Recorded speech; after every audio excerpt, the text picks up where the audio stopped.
Gagal bayar di aplikasi TikTok Paylater sangat berbahaya di bulan Mei 2025.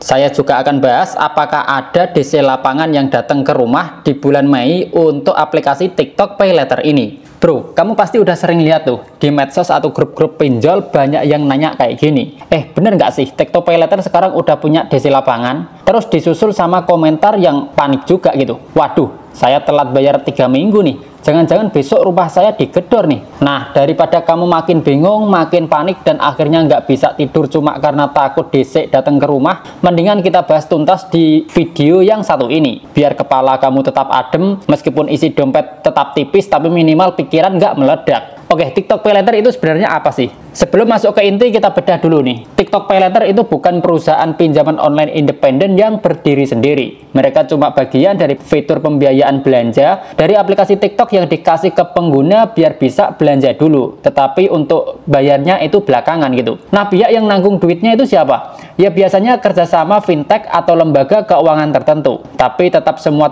transaksinya masuk dalam pengawasan OJK gitu.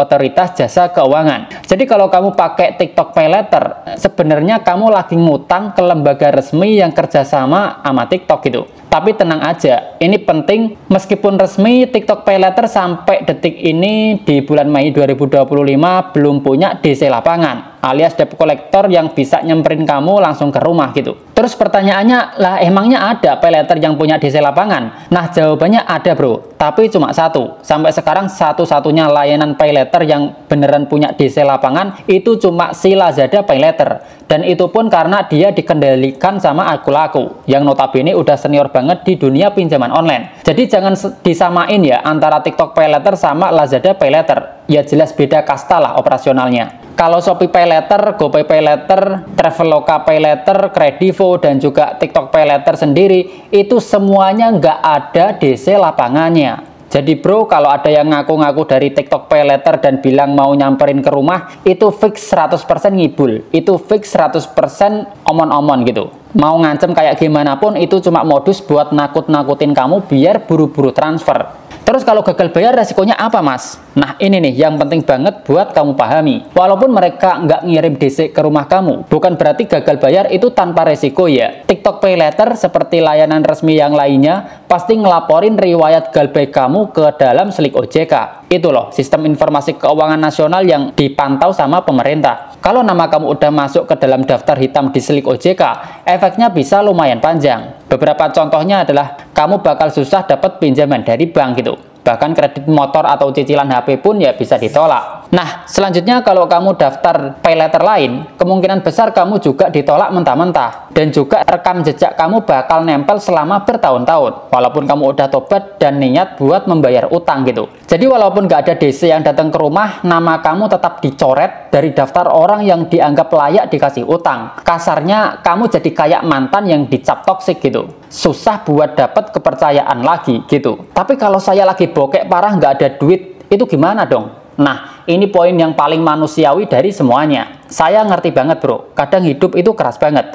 Duit lagi ngepas, kerjaan seret, pengeluaran numpuk, dan kamu cuma punya dua pilihan, bayar Paylater atau beli beras gitu. Nah, dan saya nggak bakal ngejudge kamu kalau akhirnya milih beli beras gitu. Karena saya juga pasti akan memilih beli beras daripada bayar Paylater tapi busung kelaparan gitu. Kamu harus ingat satu hal yang penting, utang itu wajib dibayar. Iya, tapi kalau kamu nggak punya kemampuan sama sekali, jangan sampai malah nyiksa diri. Utamakan dulu kebutuhan hidup, yaitu makan, bayar listrik, sekolah anak, ongkos kerja gitu. Jangan sampai kamu kelaparan cuma karena takut sama ancaman utang yang ujung-ujungnya juga nggak seberapa dibandingkan harga diri dan juga kesehatan mental kamu gitu. Nah, kalau galbay di TikTok Paylater, emangnya apa sih yang terjadi? Oke, misalnya aja sekarang kamu udah telat bayar seminggu 2 minggu ya, bahkan udah masuk bulan ketiga. Kalau kamu panik ya sebenarnya wajar aja gitu. Tapi kamu harus tahu juga realitanya. Biasanya kalau kamu galbay di aplikasi TikTok Paylater, yang bakal kamu terima itu antara lain ya pastinya SMS dan WhatsApp itu setiap hari yang isinya penagihan gitu. Dan itu pasti sangat mengganggu, apalagi kalau kamu bekerja di perusahaan itu sangat mengganggu produktivitas kamu gitu. Nah selanjutnya telepon dari nomor-nomor yang pastinya nggak dikenal, yang kadang suka nelpon bolak-balik non-stop gitu. 7 hari dalam seminggu, 24 jam dalam sehari. Itu bisa aja, kapanpun mereka bakal nelpon, nggak pandang bulu gitu. Nah, selanjutnya yang pastinya nada bicara mereka itu kasarnya bukan main, terus pakai ancaman sebar data, sampai kata-kata yang nggak senonoh. Tapi sekali lagi, nggak ada yang bakal datang ke rumah. Mereka mainnya itu cuma lewat digital. Kadang ancamannya itu kayak gini, kami akan menyita barang Anda jika tidak melunasi dalam 1 kali 24 jam gitu. Padahal nyita barang itu ya cuma bisa dilakukan lewat pengadilan. Dan itu pun prosesnya itu ribet banget. Jadi kalau ada yang ngomong kayak gitu, ya jawab aja, silahkan bawa surat keputusan pengadilan ya, saya tunggu gitu.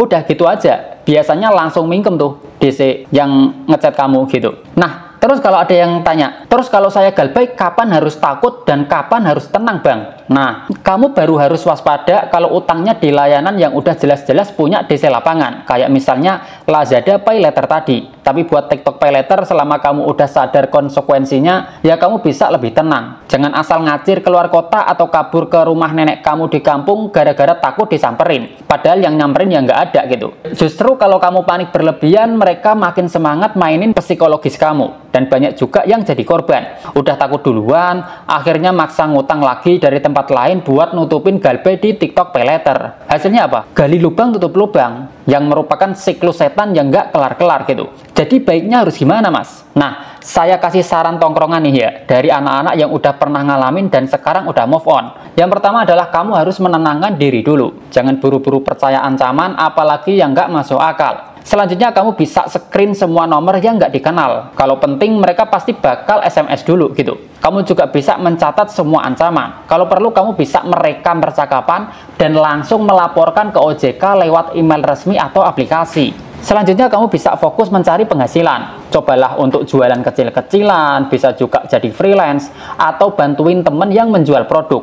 Yang penting dapat cash flow gitu. Yang penting ada penghasilan surplus yang masuk di setiap bulannya. Nah, selanjutnya kalau udah punya uang, kamu bisa membayar semampunya. Kamu bisa negosiasi baik-baik lewat customer service, bukan lewat DC abal-abal. Jadi untuk closing statement gini bro, TikTok Pay Later itu nggak punya DC lapangan. Jadi kamu bisa tenang, rumah kamu aman. Nggak bakal tiba-tiba ada orang pakai jaket hitam ngetok pagar sambil bawa surat ancaman. Tapi kamu juga harus realistis. Nama kamu tetap masuk daftar hitam di Slick kalau kamu gagal bayar.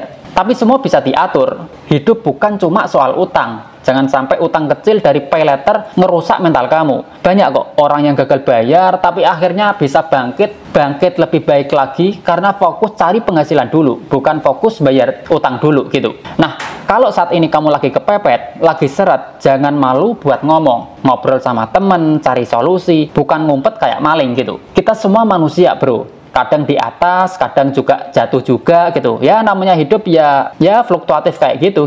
Nggak ada yang orang di atas terus gitu. Dan selama kamu masih punya niat buat bangkit, ya kamu nggak akan selamanya ada di bawah terus.